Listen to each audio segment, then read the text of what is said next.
हरिहत सिद्ध सूरी उपाध्याय साधु सर्व अर्थ के प्रकाशी मार्ग उपकारी है।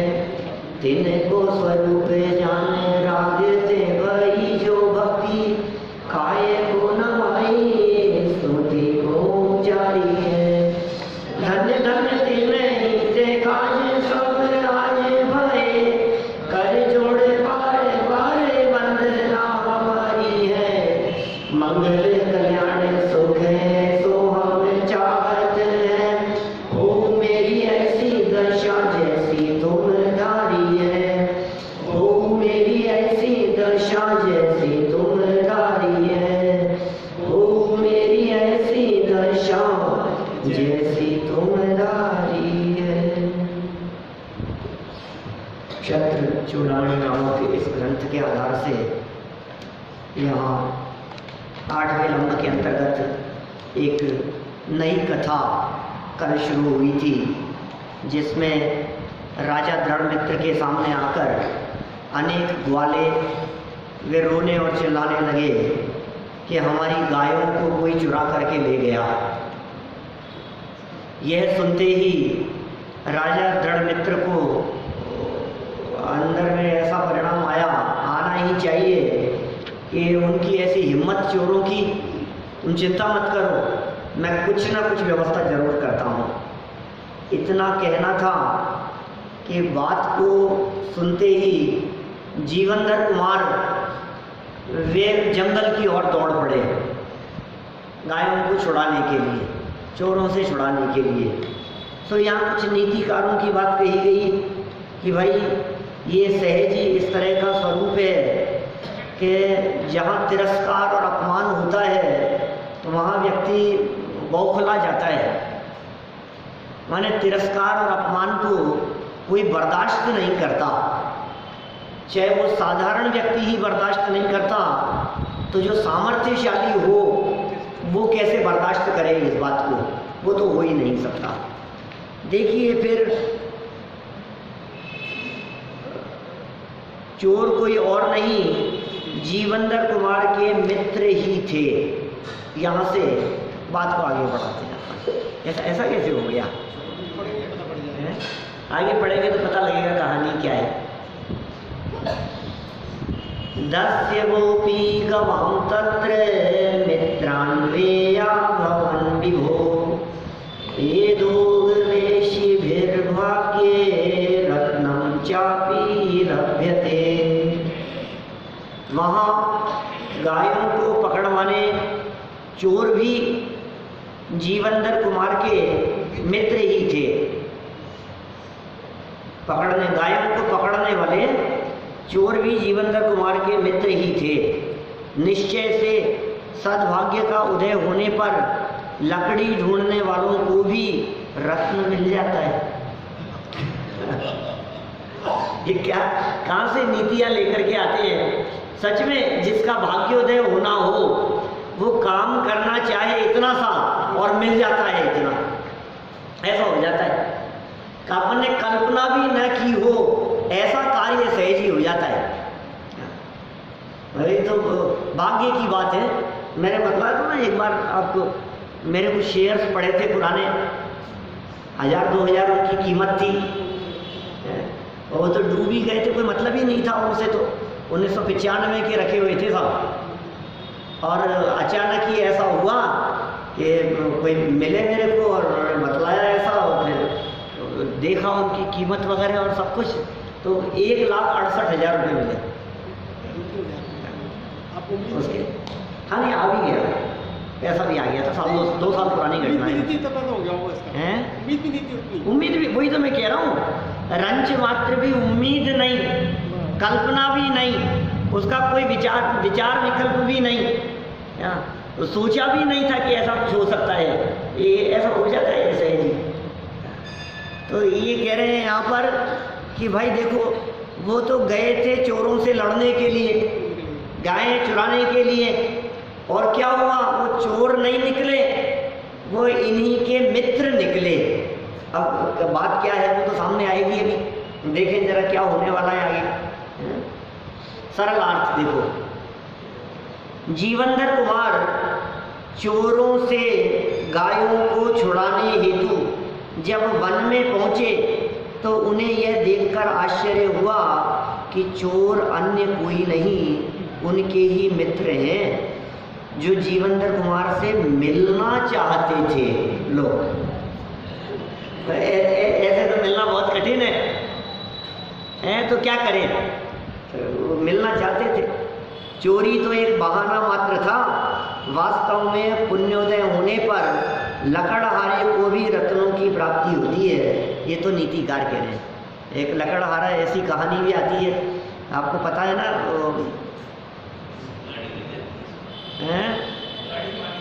हाँ, कुल्हाड़ी पानी में गिर गई थी। वो तो बचपन में पढ़ी हुई कहानी है, प्रसिद्ध कहानी। लकड़हारा था, उसकी कुल्हाड़ी कुएं में गिर गई। फिर क्या हुआ, क्या हुआ बेटा? एक वन देवी प्रकट हो गई उसमें से, और एक चांदी की कुल्हाड़ी लेकर के,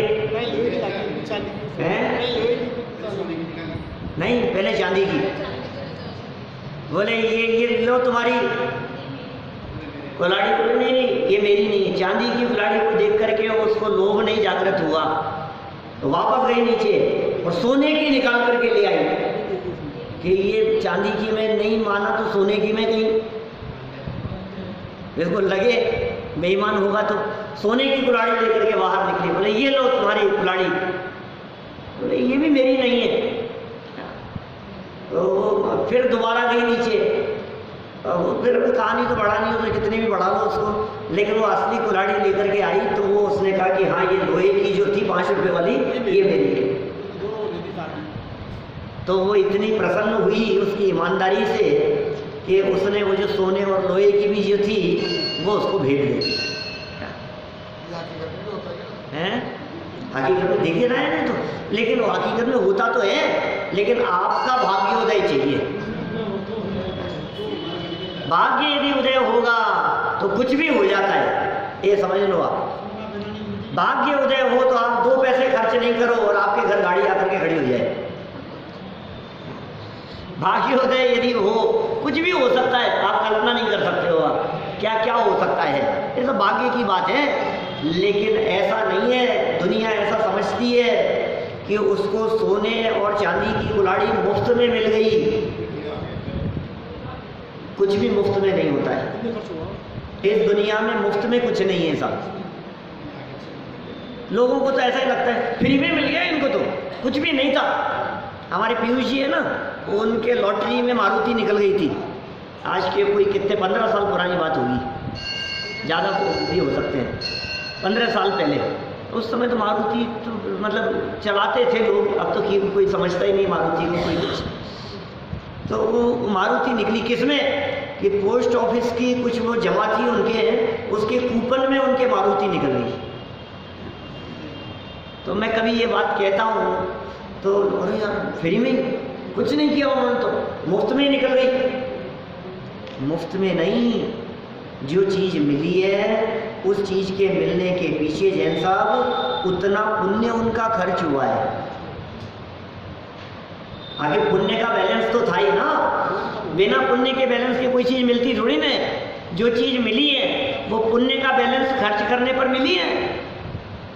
खर्च करने की इच्छा नहीं थी, लेकिन जितना पुण्य पहले का बंधा हुआ था वो पुण्य फलित हुआ, उस पुण्य का फल मिला और ये ऐसा हो गया। ऐसा नहीं होता है। कभी कोई गरीब व्यक्ति हो, एक और पुरानी कहानी पहले सुनाई है आपको बहुत सालों पहले, अभी नहीं सुनाऊंगा, बच्चे हैं वैसे सुना भी सकता हूँ। तो एक सेठ था, यार जो कहानी सुना रहा हूँ, एक सेठ था, बहुत दानवीर था, गांव में रहता था, बहुत दान करता था और इतना दान करता था वो, गांव में उसने अस्पताल बनाए, धर्मशालाएं बनाई, मंदिर बनाए, सब बहुत काम किया उसने गांव के लिए। लेकिन जितना काम किया, एक आदत में था उसके, जितना भी काम करता था सब जगह पर बड़े बड़े अक्षरों में अपना नाम लिखवाता था। सुनिए आप लोगों में किस किस को ध्यान है? किसी को भी ध्यान नहीं है, क्या बात कर रहे हो? ये सवाल तो वही है ना जिसमें सुनाई है मैंने पहले। तो सब जगह अपना नाम लिखवाता था। अचानक क्या हुआ, उसका एक ही बेटा था, इकलौता बेटा था, बहुत ईमानदार और सज्जन, लेकिन इतना नुकसान हुआ उसको, इतना नुकसान हुआ कि पिताजी के स्वर्गवास के बाद उसके सब खत्म हो गया। खाने पीने की समस्या हो गई।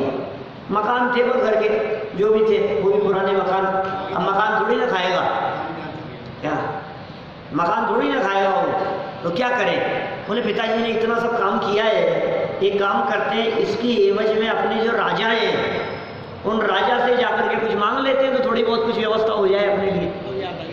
अब याद आ गई, तो राजा के पास चला गया और राजा से कहा कि साहब मैं उन सेठ जी का बेटा हूँ और आपको पता है पिताजी ने खूब काम किए हैं, तो कुछ उसकी एवज में मिल जाए मेरे को, तो थोड़ा सा घर तक चलने लगे, रोटी पानी दाल की व्यवस्था हो जाए।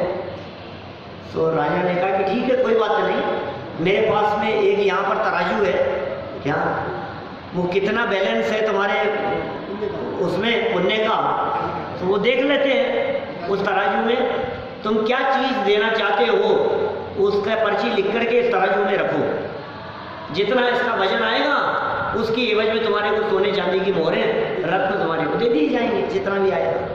तो उसने एक धर्मशाला का नाम लिख करके और तराजू के पल्ले पर रखा, वो तो हिला ही नहीं। बोले इसकी एवज में तो कुछ नहीं मिलेगा, इसका तो पुण्य खत्म हो चुका है। दूसरा रखा, तीसरा रखा, कुछ नहीं, कोई फर्क नहीं पड़ा। अब निकल गया, समय बहुत हो गया ऐसा, सब एक एक चीज आ गई सामने। बोले तुम्हारे पिताजी के पल्ले तो कुछ भी पुण्य नहीं है, उसके पुण्य की एवज में तो तुम्हारे को कुछ नहीं मिलेगा, कुछ नहीं मिलेगा, इतना सब कुछ किया। तो बोले जितना कुछ किया था उस पुण्य को उन्होंने खुद नहीं भोग लिया, कि काहे में भोग लिया उन्होंने, इस जगह जगह अपना नाम लिखवाते थे ना, यश मिल गया, प्रशंसा मिल गई, ख्याति हो गई, लोगों ने बहुत तारीफ करी, बोले इसके एवज में तो कुछ नहीं है। तुमने यदि जीवन में कुछ किया हो तो बताओ। बोले मैंने तो कुछ नहीं किया, मैंने तो कुछ नहीं किया, आज तक मैं तो ऐसे ही निठल्ला ही रहा, काम नाम कुछ किया नहीं, दान पुण्य का कोई सवाल ही नहीं, कुछ भी नहीं किया मैंने तो। ये सोचो कुछ तो सोचो। कुछ नहीं यार, अभी आते समय क्या हुआ, जब मैं रास्ते में आ रहा था यहाँ शहर की तरफ, तो रास्ते में एक मुनिराज का आहार हो रहा था, मुनिराज का आहार हो रहा था और मैं भी आहार देखने के लिए खड़ा हो गया वहाँ। तो वहाँ जो लोग थे उन्होंने थोड़ा सा आग्रह किया, तो कपड़े बदल करके मैंने भी आहार दे दिया। मेरा तो कुछ था नहीं, क्या मैंने तो कुछ किया नहीं, उन्हीं का बनाया हुआ, उन्हीं का था सब कुछ, मैंने भी दे दिया। और फिर क्या हुआ कि उन लोगों ने आग्रह किया तो उन्हीं लोगों के यहाँ भोजन भी कर आया। मैंने आज तक कोई धर्म ध्यान किया नहीं, मैं तो कोई मंदिर भी नहीं गया, मैंने कुछ नहीं किया आज तक। ये एक ऐसी घटना घटी। तो बोले कोई बात नहीं, जितना जो तुमने किया है एक कागज पर लिख करके इसको डालो, देखते हैं कुछ थोड़ा बहुत कुछ होगा तुम्हारे पल्ले तो ठीक है। तो उसने पर्ची पर लिख करके वो रखा, तो तराजू का पलड़ा धड़ाम से नीचे आ गया। क्या बोले हमारे खजाने पूरे खुले हैं, तुम चाहो जितना ले जाओ, तुम्हारे पल्ले तो इतना पुण्य बंधा है, तुमने क्या सोचा, कुछ नहीं है तुम्हारे पल्ले में, तुम्हारे पिताजी के पल्ले नहीं था कुछ भी पुण्य, क्या उन्होंने भोग लिया सब। लेकिन तुमने जो ये काम किया, तुमने जो अनुमोदना की, तुमने जो आहार दान दिया, तुम्हारे जो इतना उत्कृष्ट जाति का पुण्य बंधा, इसके लिए हमारे सारे खजाने खोल दिए, जितना चाहो उतना ले जाओ, कमी पड़ने वाला हमारे पास में है ही नहीं इतनी संपत्ति जितनी हम तुम्हारे को दे सके। उसका भी दिमाग फिर गया, उसने कहा यार जब मेरे ही पल्ले इतना पुण्य है, मैं काहे को राजा से मांगू, महाराज मुझे कुछ नहीं चाहिए। वो उठ करके वापस चला आया अपने घर पे। नहीं चाहिए, क्या क्या लूँ मैं, काय का एहसान, जब मैं ही पुण्यशाली हूँ, मेरे पास ही इतना पुण्य है, तो राजा का एहसान क्यों लेना। और वो लौट करके वापस घर आ गया। और घर जब जैसे ही सीढ़ियाँ चढ़ी उसने, तो देखा एक दीवार टूटी थी घर की। दीवार क्या टूटी थी भाई साहब, दीवार के पीछे सेठ जी ने सोने की दीवार खड़ी कर रखी थी।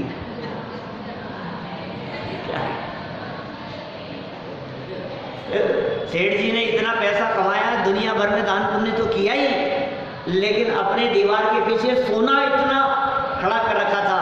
कहने का मतलब यह है यदि आपके पुण्य का योग होगा तो किसी से मांगने की जरूरत नहीं है। दीवार भी घर की टूटेगी तो उसके पीछे सोना निकल जाएगा।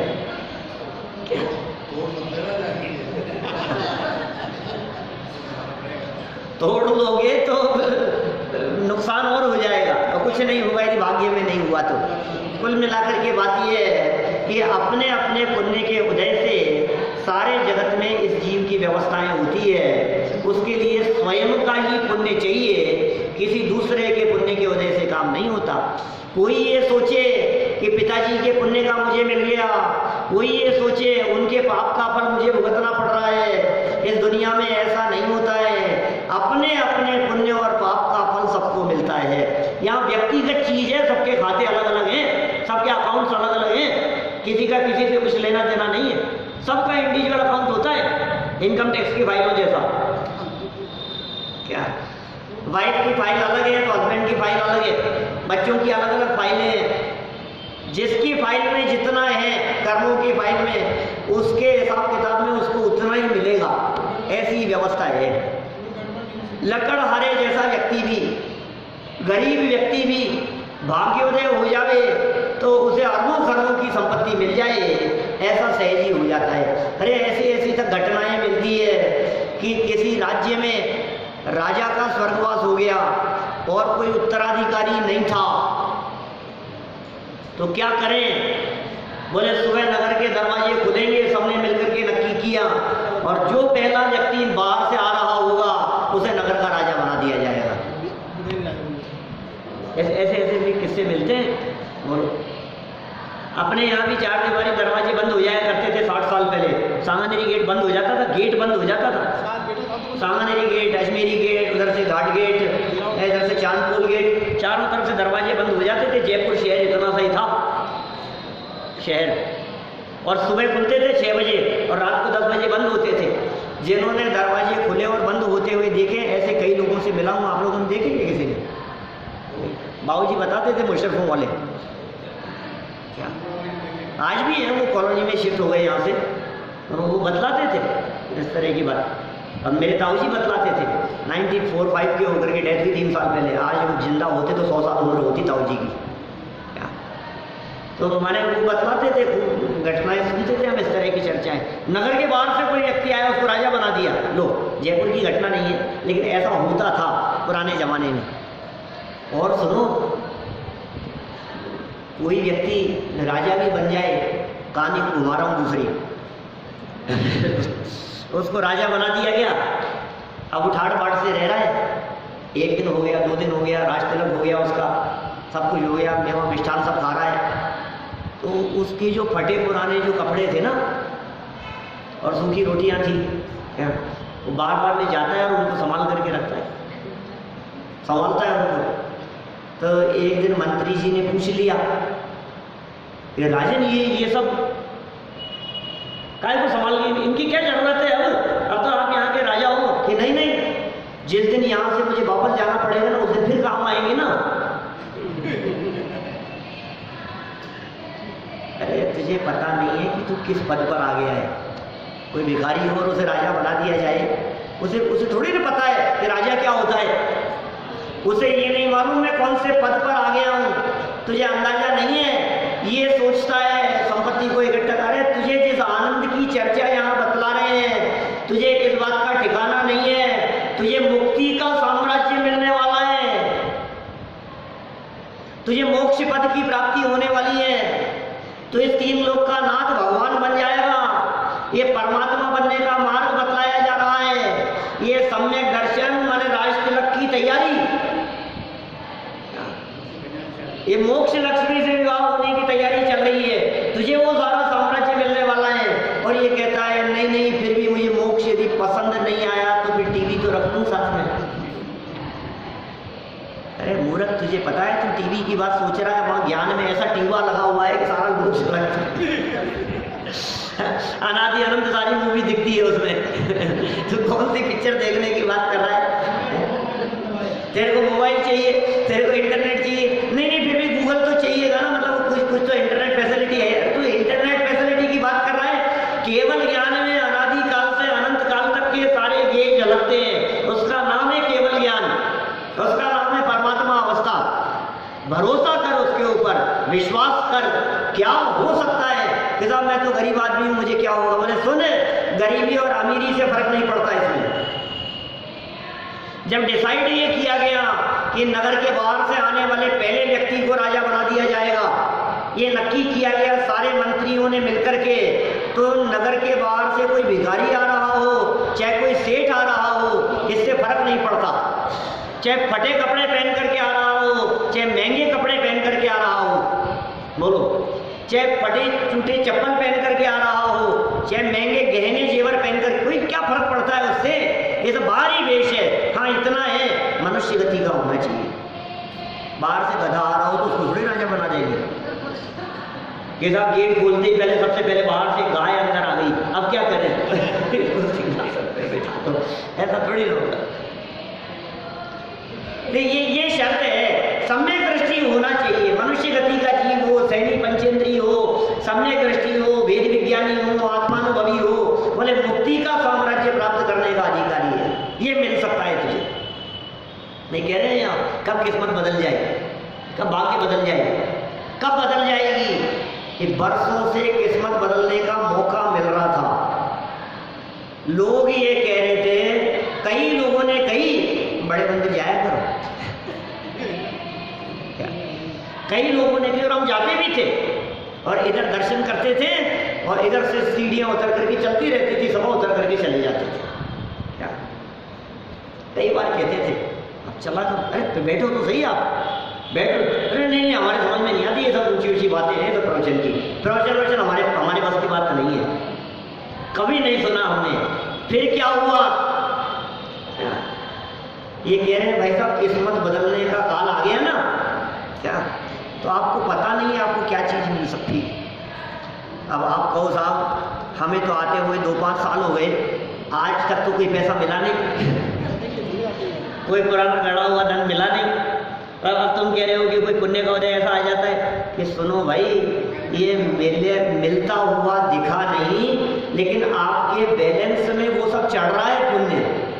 क्या दिपेश जी, अपने को इस बात का अंदाजा ही नहीं है, हम तो बाहर से देखते हैं, हमें पता ही नहीं है, लेकिन अंदर वो पुण्य चढ़ रहा है। और वो जिस दिन एकदम खुलेगा ना, क्या तो समझ लो आपको ऐसे खजाने खुल करके सामने आएंगे, फिर आपको लगेगा कि यार ये कैसे हो गया, ये कैसे हो गया, फिर हमारे पास आओ तो बताएंगे हम कैसे हुआ है।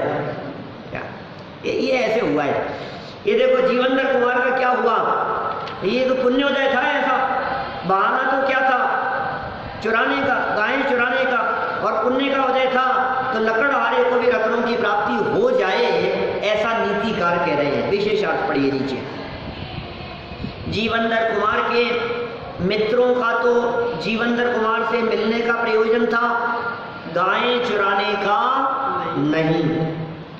वे जीवनधर कुमार के स्वभाव से अच्छी तरह परिचित थे, दोस्त थे बचपन के, तो जानते ही हैं।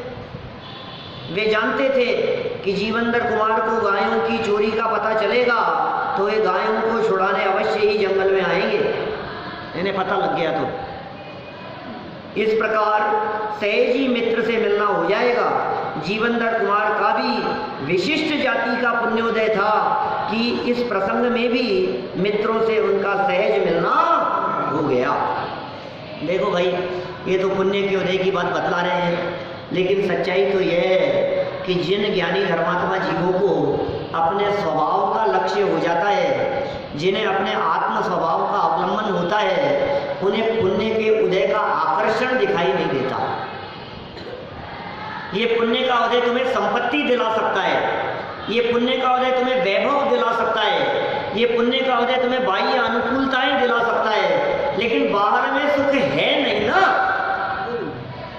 हमने जिस सुख का अनुभव किया है अंदर में, उस सुख की पूर्णता के लिए ये बाहर में पुण्य का उदय नहीं चाहिए, बल्कि पुण्य के उदय से प्राप्त वैभव और संपत्ति को छोड़ करके वन का रास्ता चाहिए, दीक्षा का हमारा अंगीकार करना है। ये समझता है ज्ञानी जीव, सच्चे सुख के प्राप्ति का मार्ग ये पुण्य के उदय से नहीं मिलता, ये पुरुषार्थ से मिलता है। सच्चा सुख बाहर में नहीं है। मैं कभी कभी कहता हूँ ऐसा, कितना धन इकट्ठा हो जाए कि व्यक्ति टेंशन फ्री हो जाए? हाँ, ये पुण्य तो घास के बराबर है। असली जो पुरुषार्थ करता है धर्म करने के लिए, उसे ये भूसे के समान पुण्य तो अपने आप बंध जाता है। चक्रवर्ती जैसी पदवियां बंध जाती है साहब, क्या बताएं आप। पुण्य के पीछे भागने की जरूरत नहीं है, असली धर्म को समझने की जरूरत है। जो सच्चा धर्म समझते हैं और धर्म को समझकर जीवन में उतारने का प्रयास करते हैं, अरे पुण्य तो सेकेंडरी चीज है। पुण्य को समझ, क्या दम है इसमें, मिल जाएगा। ये सुखी करने में समर्थ नहीं है। वो अर्घ की पंक्तियां हैं ना दादा के पूजन की, बहुमूल्य जगत का वैभव यह, क्या हमको सुखी बना सकता। आगे, अरे पूर्णता पाने में क्या इसकी है आवश्यकता। बोलो, कभी किए पूजन? मुझे कभी ऐसा भी लगता है कि कौन सा विधान चल रहा है, विधान बोले कारण ये पूरा होने के बाद कभी भी ये पूजाएं भी रोजाना की जाए।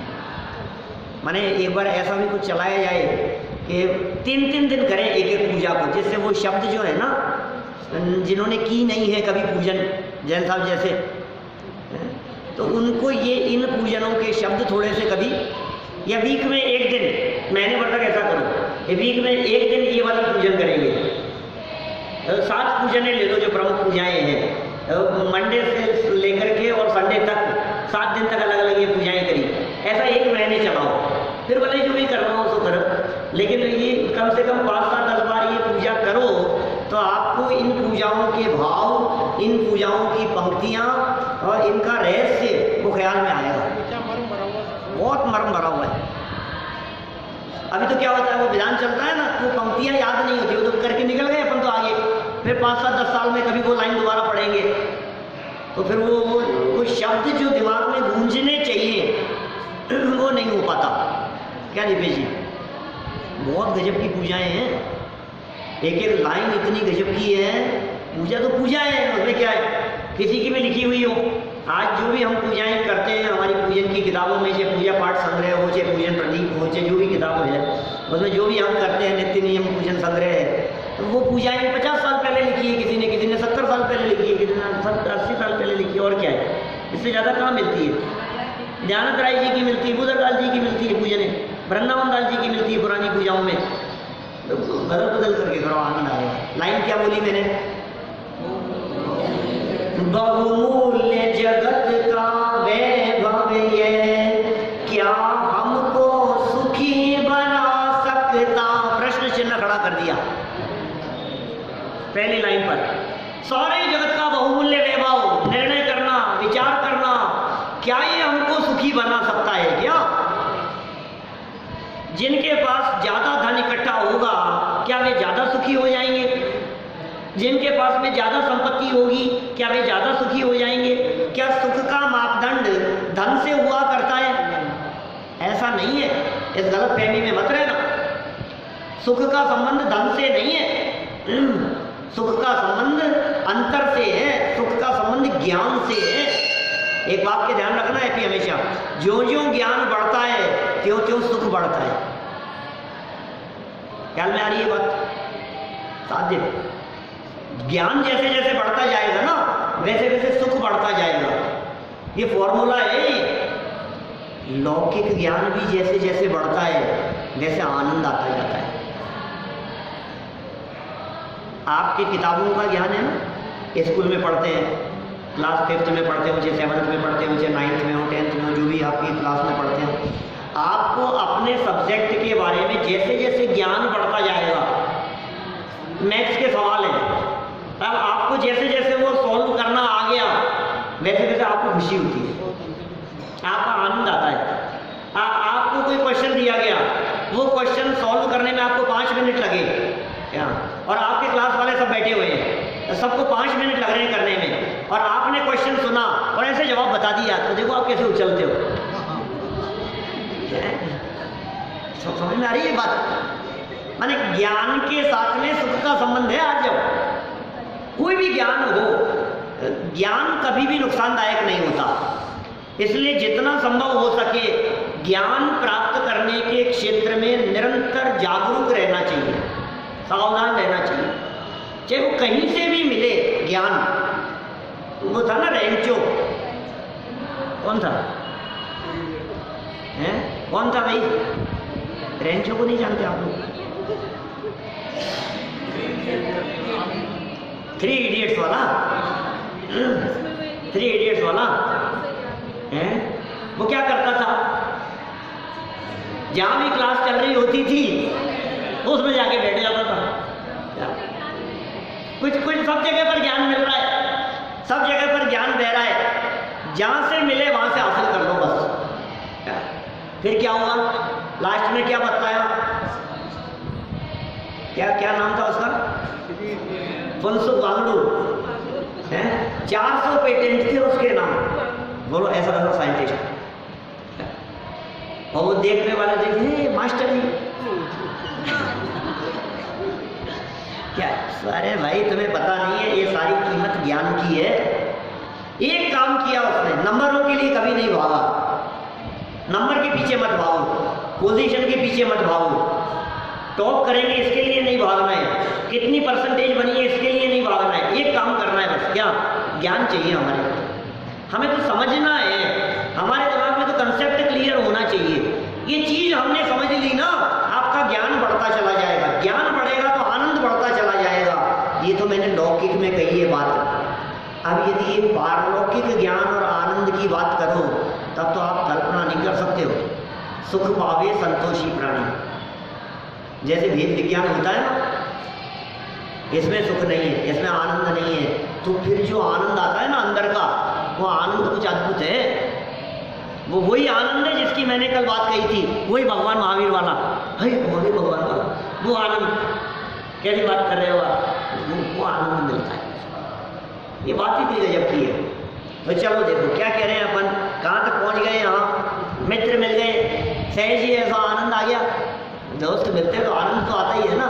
ये आनंद भी आपके ज्ञान का है, राग मिश्रित ज्ञान का आनंद है। क्या चिट्ठी आती है, कैसे खुश हो गया बताओ? तो क्या हुआ?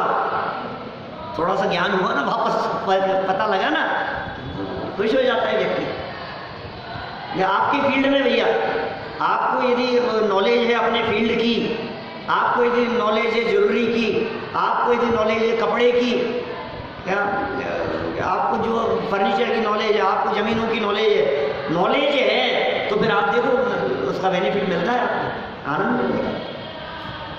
किसी भी फील्ड में चले जाओ आपके ज्ञान का लाभ मिलता है। ज्ञान नहीं है तो लाभ नहीं है। जितना ज्ञान होगा, ज्ञान हो और कषाय नहीं हो, कषाय मंद हो, तो फिर सोने पे सुहागा जैसा। मित्र मिलन का सहज आनंद। क्या मित्र तो मिलन की तो बात ही कुछ और है, चेहरे खिल जाते हैं साहब। पुराने दोस्त मिल जाए, मान लो 20 साल पहले, 25 साल पहले, कभी 25 साल पहले कॉलेज में साथ में पढ़ते थे, अभी साथ में मिल गए, तो फिर देखो आप कैसे घंटों निकल जाते हैं बातें करने में। कब रात को 12 बज जाते हैं पता ही नहीं लगता है, 12-1 बज जाए, और पुराने हो, दूसरे शहर से आए हो, फिर तो पुरानी बातें, अरे ऐसा और सब। देखें जरा, ये भी कुछ बात करते हैं क्या? मित्र मिलन का आनंद देखें जरा। समोभूत स्वामी मित्रेषु स्नेहश्चान्योन्य वीक्षणात्, एक कोटि गत स्नेहो जडानां खलु चेष्टितम्। एक दूसरे को देखने से जीवनधर कुमार और उनके मित्रों में एक सरीखा प्रेम उत्पन्न हो गया।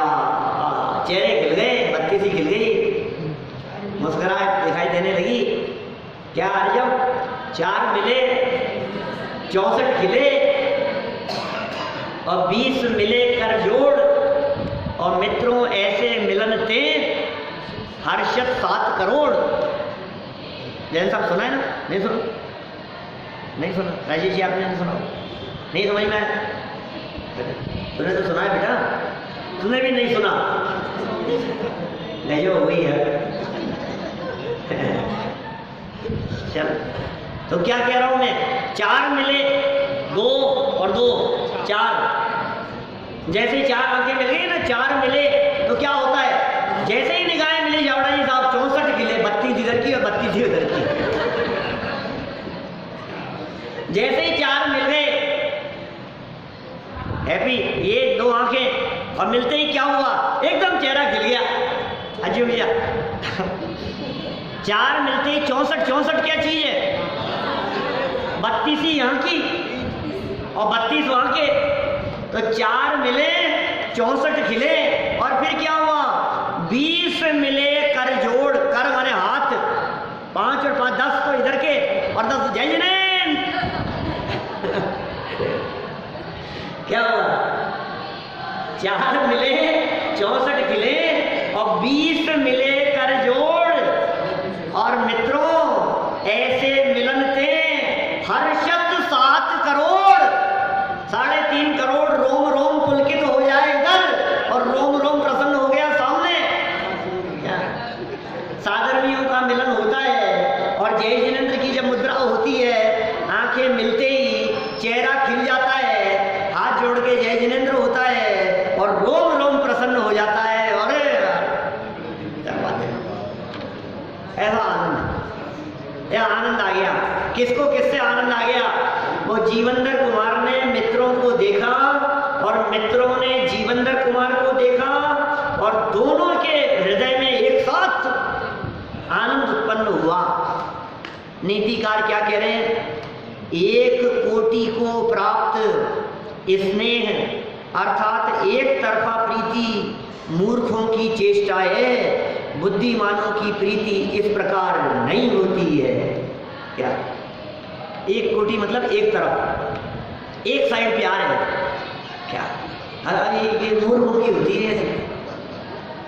कि साहब मैं तो बहुत चाहता हूँ कि वो उनका पता नहीं मेरे को, अरे मूर्ख सन, ऐसे ऐसे थोड़ी। ये नीतिकार कह रहे हैं, मैं नहीं कह रहा हूँ, मैं कौन कहने वाला। ये साहित्यकार क्या बात कह रहे हैं? 1 कोटि का प्राप्त स्नेह माने एक तरफ की प्रीति, सिंगल साइड। ये मूर्खों की चेष्टा है, बुद्धिमानों की प्रीति इस प्रकार नहीं होती। आप जो कुछ भी समझ रहे हो, लेकिन मैं ये समझाना चाह रहा हूं कि आपकी शरीर के प्रति प्रीति एक तरफा प्रीति है। क्या? इस शरीर के प्रति अपनापन है ना दिग्विजय जी, ये मैं हूं, अरे ये तो मेरा ही है। कितना अपनापन है शरीर के प्रति? अब शरीर तुम्हारे प्रति अपनापन करता है कि नहीं, ये बताओ। शरीर तुम्हारे को अपना मानता है कि नहीं? ये शरीर तो जड़ है, वो तो कुछ नहीं मानता है। तो बोले मूर्खों की प्रीति होती है एक तरफा। क्या समझा रहे हैं? तुम्हारी धन के प्रति यदि प्रीति है, धन को तुमसे कितना राग है ये बताओ। धन चले जाने पर तुम रोते हो, तुम्हारे चले जाने पर धन कितना आंसू बहाएगा ये बताओ। क्या कुछ नहीं। मकान के टूट जाने पर तुम फूट फूट के रोते हो, क्या तुम्हारे मर जाने पर ये मकान कितना रोएगा कि मेरा मालिक मुझे छोड़ के चला गया? रोएगा? हमारी जो ये प्रीति है, ये नीतिकार समझा रहे हैं, ये कह रहे हैं सुनो, धन के प्रति तुम्हारी प्रीति, संपत्ति के प्रति तुम्हारी प्रीति, देह के प्रति तुम्हारा अपनापन, ये एक तरफा है, और ये एक तरफा प्रीति मूर्खों की चेष्टा है, बुद्धिमानों की प्रीति इस प्रकार नहीं होती। एक तरफा प्रीति नहीं करते। ये बात तो हमने बतलाई। ये तो कह रहे हैं मूर्ख लोग नहीं करते। सच में आपकी प्रीति उनके प्रति ही शोभती है जिनके मन में आपके प्रति प्रीति हो। नहीं तो जगत में ऐसा देखा जाता है, एक तरफा प्रीति करने वाले रोते ही रहते हैं जिंदगी भर। तुम रोते ही रहोगे और कुछ हासिल होने वाला नहीं। अगले को पता ही नहीं। अब क्या करें? तो अगले को पता नहीं है तो बता दो, बताने की बात ही नहीं है। देखो क्या कह रहे हैं, ये बुद्धिमान लोगों की बात कह रहे हैं साहब। ये नीचे देखो विशेषार्थ में क्या कहते हैं, जरा कुछ वही बात। मित्रता समान विचार वालों के साथ ही होती है। विचारों में तो समानता हो, विचारों में समानता नहीं हो तो मित्रता भी शोभती नहीं है। इसलिए सरलार्थ नहीं पढ़ा क्या बने, सरलार्थ पढ़ा। एक दूसरे को परस्पर आंखों से देखने मात्र से ही जीवनधर कुमार और उनके मित्रों में एक जैसा आनंद और प्रेम उत्पन्न हुआ, क्योंकि एकांगी अर्थात एक तरफा प्रीति मूर्ख ही करते हैं, बुद्धिमान नहीं। विशेषार्थ, मित्रता समान विचार वालों के साथ ही होती है। सामने वाला व्यक्ति निस्वार्थ भाव से मेरे ऊपर प्रीति परिणाम रखता है या नहीं, संकट के समय काम आएगा या नहीं, इसी प्रकार भली प्रकार से सोच विचार कर ही मित्रता करना बुद्धिमानों का काम होता है। देखो भाई, बुद्धिमान लोग किससे मित्रता करते हैं? उन्हीं से मित्रता करते हैं जो अपने कुछ काम आ सके, हम उनके काम आए, वो हमारे काम आए, तभी तो मित्रता बनती है ना। माने हम इनके काम आए और ये हमारे काम नहीं आए तो फिर मित्रता कहाँ हुई? फिर तो एक तरफा बात हो गई। हम सोच रहे हैं इनके बारे में, इनको तो हमारी परवाह ही नहीं है। कभी कभी तो ऐसा भी लगता है बच्चों के प्रति जो प्रीति है ये भी एक तरफ दिखती है। क्यों साहब? क्योंकि हमारी प्रीति तो बच्चों की तरफ दिखती है और उनका हमसे कुछ मतलब ही नहीं। पता है दीपेश जी, उनकी प्रीति किनके प्रति होगी? उनकी अपने बच्चों के प्रति होगी। ये अवसर्पणी काल है, यहाँ जो प्रीति का भाव है ये नीचे नीचे की तरफ चलता है। क्या ये नीचे ऐसे डाउन चलता है। ऊपर वालों को नीचे वालों की, नीचे वाले ऊपर वालों की तरफ प्रीति नहीं करते, ऐसा जगत का स्वरूप है। लेकिन तो भी इन्होंने यहाँ समझदार और बुद्धिमानों के बारे में ये कहा कि संकट के समय कौन हमारा सहयोग करेगा, ये सोच विचार कर बुद्धिमान व्यक्तियों से मित्रता की जाती है। मूर्ख व्यक्ति अपनी स्वार्थ की सिद्धि के लिए किसी से भी मित्रता प्रकट करने लगता है, ये मूर्ख है। अपनी स्वार्थ सिद्धि के लिए ये किसी से भी मित्रता प्रकट करेगा तो खैर ये मूर्खों की बात है। तो इस तरह अपन ने ये कौन के प्रति प्रीति होनी चाहिए और किसके प्रति नहीं होनी चाहिए, इस संबंध में कुछ बात यहाँ पढ़ी। बुद्धिमान लोग कैसे होते हैं, साधर्मियों के प्रति प्रीति किस प्रकार की होती है, जो सहजी प्रसन्नता का भाव हृदय में होवे और इसके साथ साथ एक तरफा प्रीति चूंकि दुख देने वाली है, इसलिए शरीर के प्रति प्रीति ये अत्यंत दुख देने वाली ही होगी, क्योंकि जैसे जैसे अंत समय नजदीक आएगा वैसे वैसे इस शरीर को तो बिगड़ना ही है। ये तो जवाब देगा।